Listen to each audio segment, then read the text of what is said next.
Wolfwalkers is part 3 in the Irish lore trilogy by Cartoon Saloon.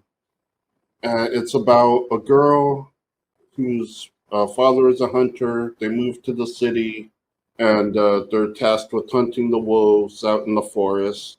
And when Robin follows her dad into the forest, she runs into a wolf and gets bitten, and she ends up with the power ability to become a wolf when she sleeps. She ends up going into the forest and befriending the wolf that bit her, and the two become fast friends, and they have to try to figure out how to live and be friends with the ongoing encroachment of the city into the forest.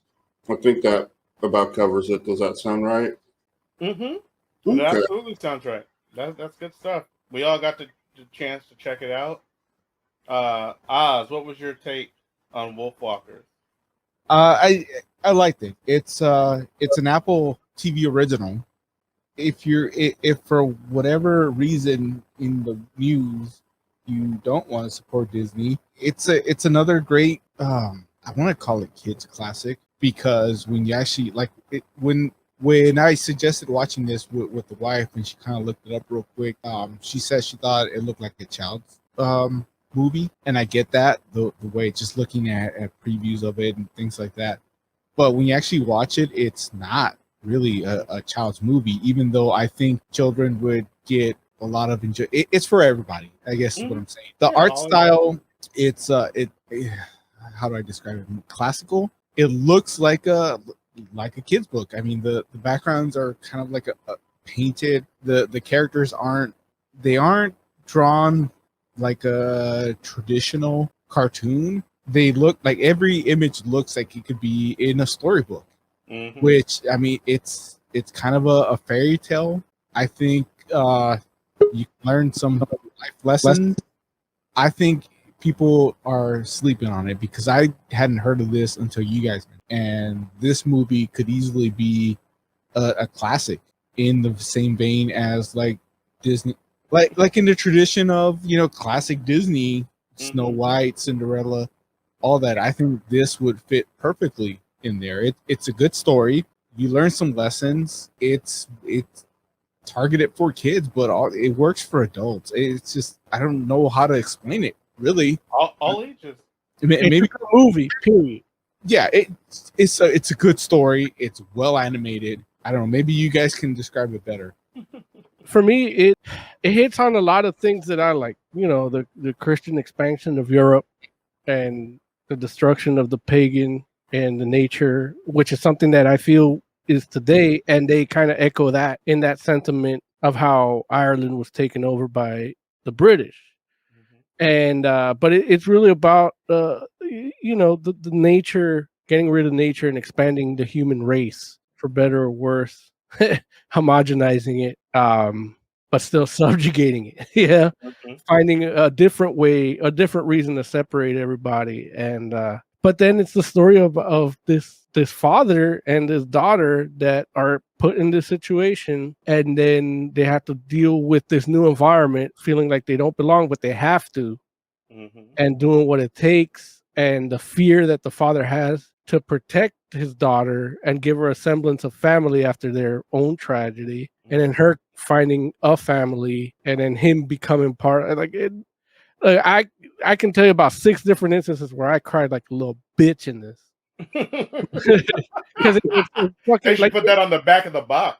Yeah, because it's really like, it just there's feeling in it, and I think the style of art in it plays to that, because it feels tangible. They create it's a flat 2D thing, but through color saturation and architecture and layering of images, they create dimension, and they put so much thought visually to create dimension, but emotionally through the characters, they create so much dimension too. And it's like, fuck, it is great. Like it has a Golden Globe nomination for Best Animated Feature, and they're like, everybody's like, this is going to be the Oscar winner this year for best animated feature. So I know Joe got to see. He was invited to a press conference about this right at the eve of it getting the nomination. Is that right, Joe? Like it had just gotten the nomination. Why don't you tell us a little bit about what happened there, man? What was that all about? They had a virtual press conference. They gave everybody screeners,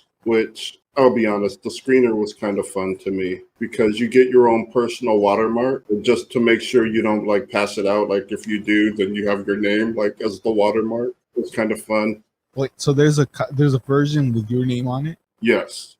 That's sweet. I would have preferred the FF logo. Was it Jay? No, they have my real name. Oh, Yeah, you gotta give your ID and shit. Right. Oh, Look, we've made it to this level, Larry. Did they put your middle name in it there too, Jay, or did you not disclose No, they don't know that. They didn't know that. But they did let me be Jay for the actual press conference. Okay. It was cool. But yeah, it was really interesting. And one of the things I was most interested in was the art style. If you're watching this, you'll see a lot of the line work, especially with the wolves. You can see like the shapes and everything. It's not a very clean style. You can see like a lot of the line work in the drawings. And I asked him about that, like why they went with that as opposed to like a cleaner style. And basically what he's told me is that they revel in the fact that it's traditional animation. They do modern things, but when they can, they do like hardcore 2D animation, and they want it to look like 2D animation. And he brought up like a couple of old classic Disney films, like Cinderella and Sleeping Beauty, where if you're watching it, you actually can see the line work. And they just wanted to take that, like that was part of what they were doing by leaving some of the line work in. It's their love letter to 2D animation. And I thought that was really interesting. Yeah, a lot of the animation, like this movie looks like what another movie flashback or when they like tell the backstory and do like not as good animation would look like. You mean like a backstory in like a movie?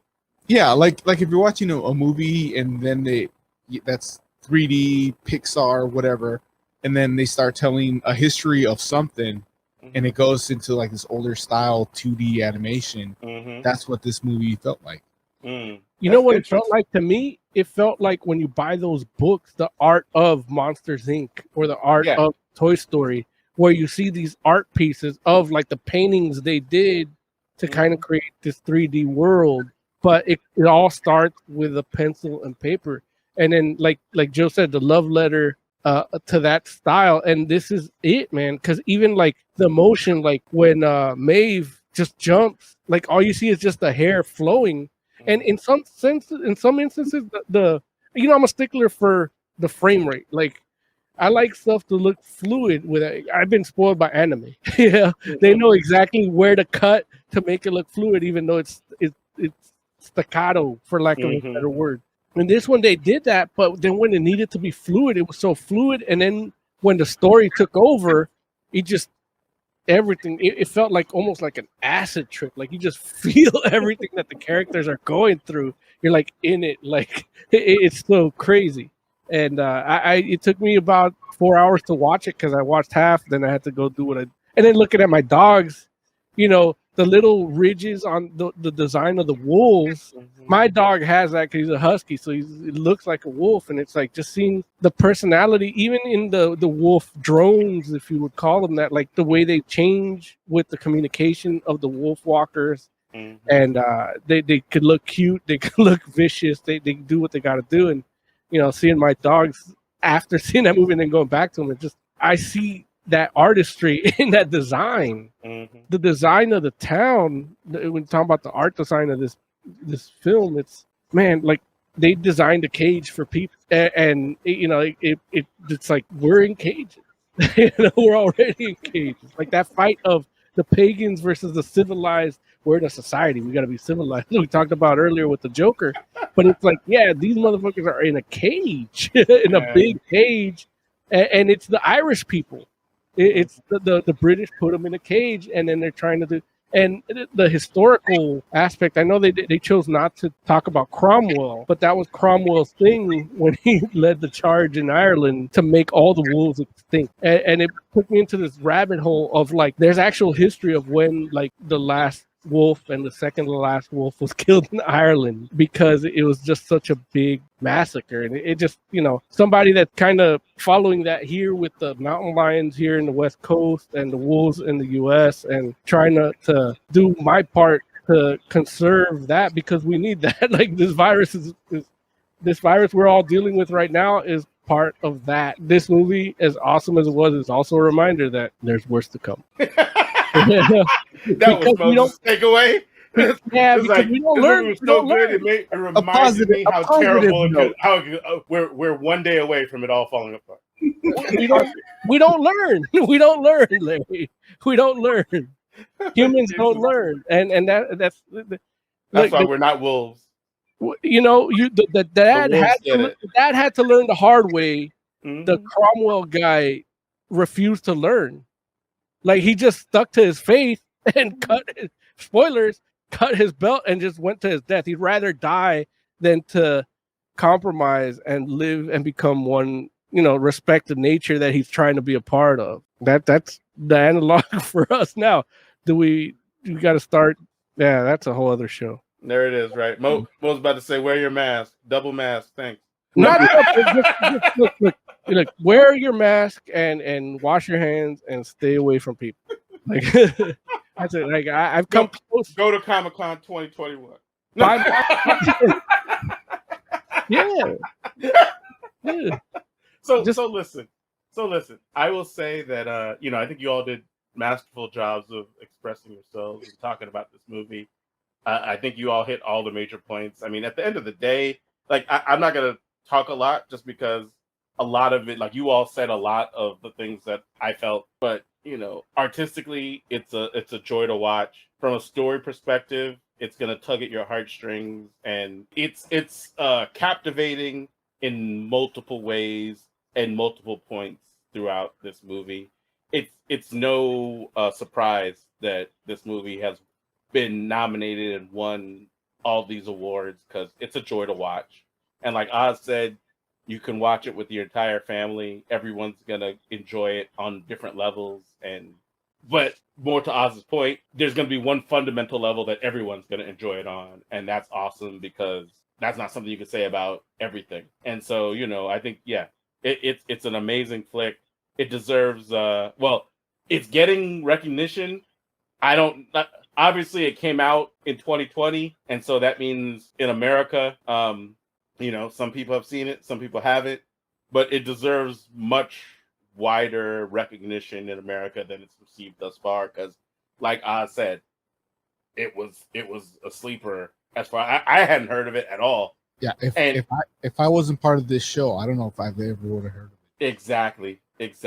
And so I had heard of it, and I remember seeing the trailer like a week before it released because I have Apple TV Plus. Right. Because it came out on Apple TV like December, right? Mm-hmm. And something like that. And I remember seeing the trailer, and I was like, "Man, this looks amazing!" And it just you get lost in so much stuff, especially with Apple TV Plus because it's a lot of stuff. It's a lot of stuff, and the thing is, they mix in other Showtime and all this stuff that they have. And it's like if Apple TV Plus was like a Netflix, like they would make sure you like everybody saw Tiger King because Netflix wanted you to see Tiger King. Right. Apple TV Plus should have wanted you to see this. Yeah. I have Apple TV Plus also, and I didn't know about it. Yeah.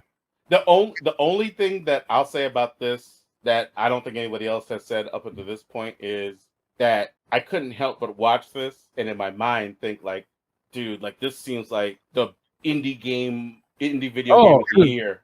Yeah. Like, it's like it feels 100% like the best indie video game you've ever played. Like like one of those damn Ori and the friggin' Blind Forest, friggin' Two Brothers. Yeah, like to me it felt like two brothers, like at the same feeling I got with just seeing the environments and even the way the story played out.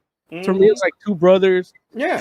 Fable 2. Yeah. Like, any of those like indie games that just has that atmosphere. It's like, and I feel like the art style that it has right there is exactly what you would see in the game. Like when Mo was talking about the motion of Maeve and her, like, all you see is hair moving. It's like I was like watching this movie and I want to play that. Yeah. Like, I want to play that. I want to be able to like put my little hand up and it turn into like that little friggin' spectral wolf paw. But no, man, it's an amazing flick. If you're watching this, do yourself a favor and figure out if you have Apple TV Plus, it's a no-brainer. Watch Wolfwalkers. A lot of people have it because I got it free because I bought a new phone. There you go. So a lot of people are getting it. If you have it, watch Wolfwalkers. If you don't have it, figure out what the next best way to purchase or whatever. Like, you're gonna enjoy it. It's gonna be good. You're not gonna be mad at yourself for spending whatever money you spent on watching this film because it's great.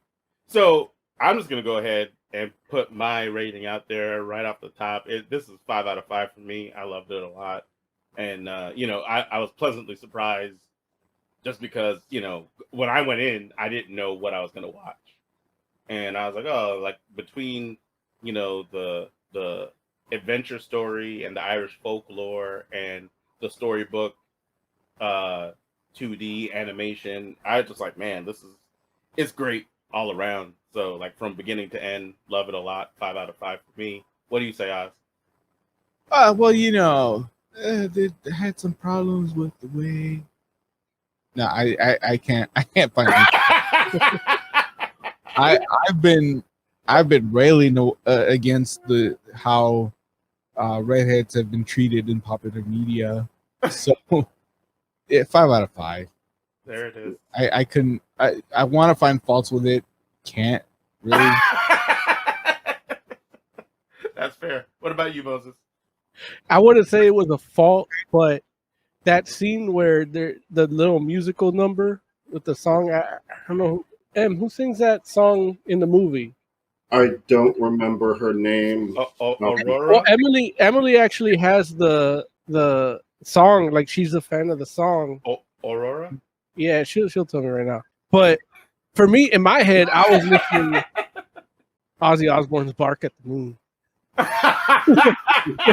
you like that wolf song. No, you like Running with the Wolves. It actually it really goes with the movie well. It does. But it's like, from listening, watching this movie and then hearing metal bands talk about some of these themes.